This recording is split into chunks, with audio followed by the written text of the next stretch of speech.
Well, our next guest has a lot to say about churches, houses of worship, sports trying to open again in the aftermath of COVID-19. That's why originally we had him joining us tonight. But first, we want to discuss what we're seeing, the demonstrations and riots in Minneapolis and L.A. following the death of an African-American man, George Floyd, who'd been in police custody. Former NFL tight end Benjamin Watson, also author of the book Under Our Skin, Getting Real About Race, joins us. Benjamin, always good to have you back. You too. Thank you for having me. I want to read something from Ben Crump, who is an attorney now involved with the Floyd family. He and I went to law school together. He wrote this piece in the Washington Post saying this: "We hear that nagging thought that keeps coming back and demanding us to face it. How many more deaths have not been captured on video? How long has this been going on without witnesses or documentation? Is this an outlier or is this endemic?" And it starts to feel like genocide. Benjamin, how do we have a respectful, honest conversation about this very, very difficult subject?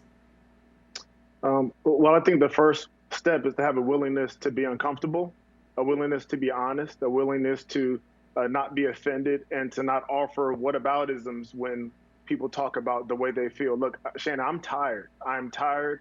I am discouraged. There's trauma. You know, we're coming from a few weeks where we've had Ahmaud Arbery, where we've had Breonna Taylor. We've had a number of these altercations that ended in a Black person dying in circumstances that were not right. I think there's a call for justice, and that's what we need. And so to answer your question, we need people willing to engage. We need people willing to listen. And we also need a justice system that is going to do what we expect it to do, which is to bring convictions, which is to administer justice equally. And as we're seeing now that we have videotapes and all the stories that we've heard, we can't deny them anymore. They're right in our face. So the question is really for America, what are we willing to do? What are we willing to do to bring this country back together? What are we willing to do to graft a certain population that is systemically and over generation and generation known that they've been treated differently? How are we going to bring them back in and make these United States better? And the president tweeted out today, at my request, the FBI and the Department of Justice are already well into an investigation into the very sad and tragic death in Minnesota of George Floyd.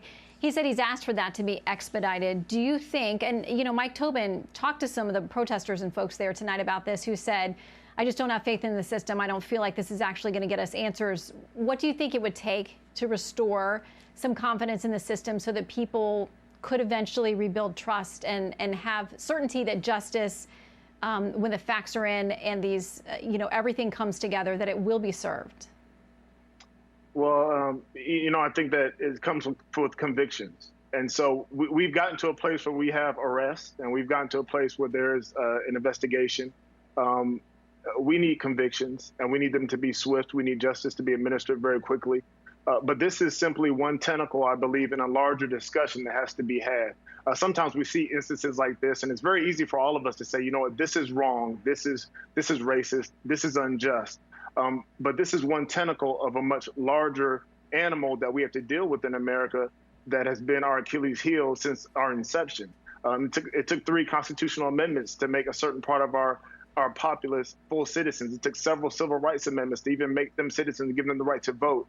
And so these things have built up over time. This isn't an overnight fix, but it's something that we really, really have to grapple with, because this is something that can literally tear us apart, and we see it tearing us apart right now. Mm-hmm. Benjamin Watson, you are always willing to wade into these difficult conversations. Your book, Under Our Skin, is something that does talk about the fears and the prejudice and the trouble that we have, but also there is a hopeful message there. I recommend folks read it, and it will spark a lot of conversations that we should all be willing to have. Benjamin, thank you, and thanks for coming back. Thank you.